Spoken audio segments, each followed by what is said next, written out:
Week number seven. My favorite football player, John Elway, was number 7, so this is perfect. So, Broncos.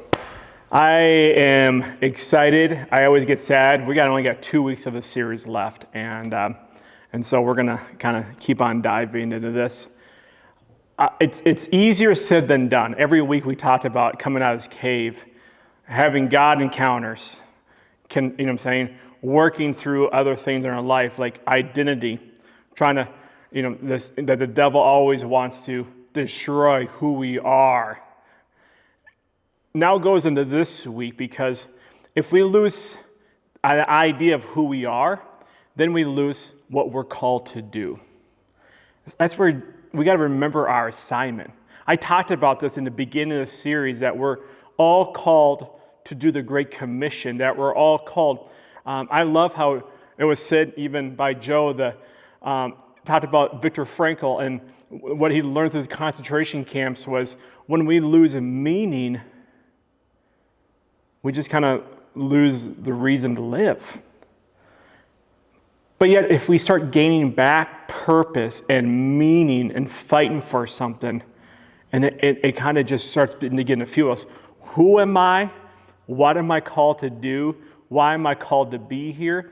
And you start realizing there's a fight for us to fight.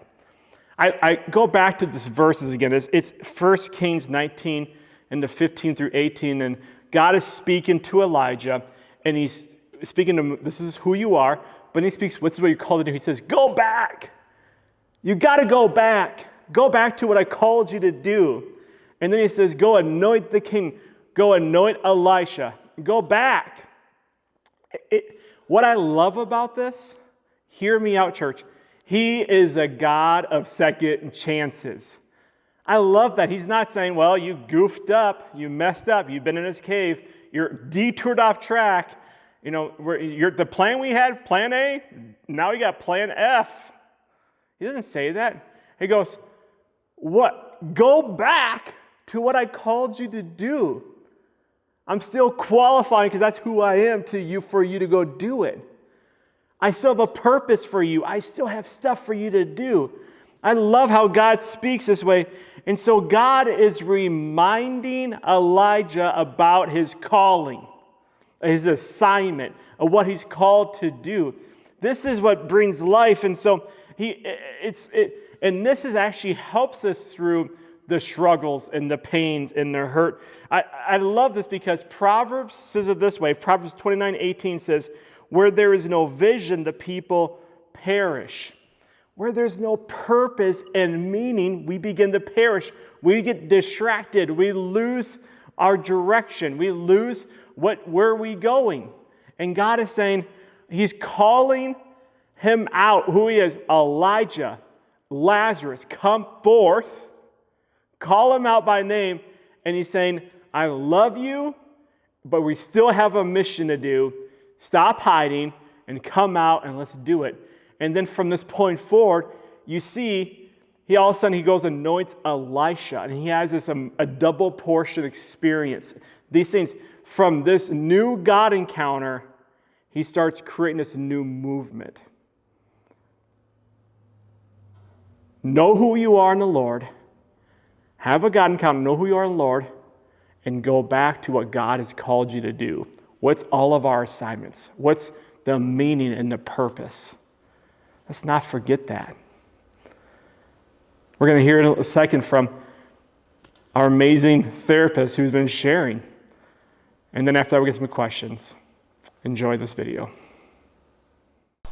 Welcome back, week number 7. And we're kind of talking today about going back into meaning and just kind of purpose in our new assignment. And so just talk to us about, even as we're talking through Elijah, he just steps out, and his ministry didn't even stop there. He continued to do other things. And he thought about he mentored Elisha, and there was this new, but there was he kept going. So how important is it to have that meaning and purpose, and to find that meaning and purpose for ourselves as we move forward, stepping out of this cave? Yeah. I like that because you don't have one meaning your whole life. You have multiple meanings if you're living well, right? If you're living well, you have multiple meanings, and they change over time. But you always have to be a meaning hunter. So you're hunting and seeking, and we call on God, what do you want us to do next? What doors are you opening? That's why it says seek and knock, right? You should be knocking and seeking, and then we'll find these new meanings, these new purposes, till new seasons come. Life is in seasons. And if we're not seeking those things out, we might get stuck in the trap of old meanings that really aren't what we're called to in the moment. So we have to be seeking. And I like how we talked before this about corporately. So as a church, what is our meaning corporately and how that changes over time? But individually, as a family, as a couple, we just need to be seeking meaning in all these areas. Yeah, I think it goes back to what we were talking about earlier and thinking about hope. And that is, that forward thinking or knowing that there will be something else that we're going to be called into or find meaning in. And that's what hope is, sometimes it's unknown. We're not quite sure what's going to be out there, but keep your eyes looking forward. And, just one step at a time, little things that we do in our day-to-day life. It doesn't have to be, some amazing thing. I'm going to go, I don't know, serve at a kitchen and, for the homeless all of a sudden. That's a wonderful thing to do. I'm not saying don't do that, but at the same time, it doesn't need to be that.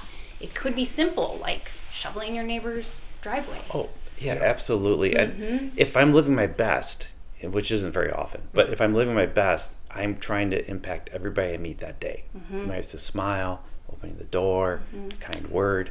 And you don't know. We're planting seeds, we're watering. We may not get to harvest or ever see the results, but one small act could change hundreds of lives as it radiates out through other people. So what an exciting life, right? That's worth getting up in the morning, and that will fight depression. And even remembering that the painful things do have the opportunity to change people's lives and your own. It's not just the good, the difficult things that we go through, and how we can then speak into our friends' lives, our families' lives, and our children's lives. And how they see you go through that. And suffering well. Because when you suffer well, you're encouraging all those around you and teaching them for their sufferings. I think it's really interesting what you're saying, because you're not only feeling valued because of your identity with the Lord, what He's speaking to you, but you're giving value to others. And that's so important, because you feel even what I'm saying? When you make an impact, it does something to you. What I'm saying? It does, you feel, that. And so it could be individually, corporately, but even as a couple, and teaching your kids that is it's life-giving. No, and Viktor Frankl lived in 1997. He had a long life of doing this his whole life. I mean, it's something we never stop. We can spend every day finding meaning in serving others well, and it makes life worth living. Yeah, I think that's amazing. Well, thank you so much. And I just want to say one last thing, going back to how vital is having healthy relationships? Yeah. I mean, how vital is that coming out of the cave? Is that it to you? You want to speak to that just for 1 second, just having healthy relationships. Like friendships being right. on. And I'll go back to, like I said earlier on one of these recordings, Lewis, because you can always find healthy relationships, but they won't be in one area. Yeah. You can always have affirmation and kindness to generally people. You can find friends, and you need friendships, and that's going to be people with similar interests and similar directions. And then you can always serve. And if you're having trouble feeling isolated, go serve and find people serving and serve with them. But you never have to be isolated, because it's destructive. We're not designed for isolation. I would also say healthy relationships, sometimes it can get hard where we look at the other people that are in our lives and, we see their flaws. We're able to see the people that are closest to us, their struggles. But remember that healthy relationships start with you, how you interact, your pause, That's really good. your listening skills, some of the things that you can just do for someone, simple things, and it changes things for them, it changes things for you, and I mean, that's why God designed us to be in community.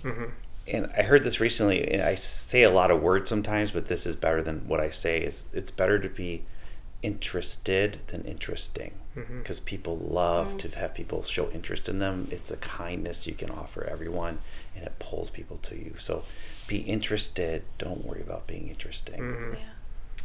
So good. I think it's really, and that's why life groups, that's why serving. Yep. When people feel disconnected, I said, just serve, being part of a healthy group or be in life group, because you go from sitting side by side to face, you know what I'm saying, circles, you know what I'm saying, a lot of times circles are better than rows, you know, so Yeah. I think it's so important just to have interactions with people and slowly. So, well, thanks guys so much for being part of this series and being part of our church and being part of Watermark. So thanks for coming with us and on this journey with us. My pleasure. All right, love you guys.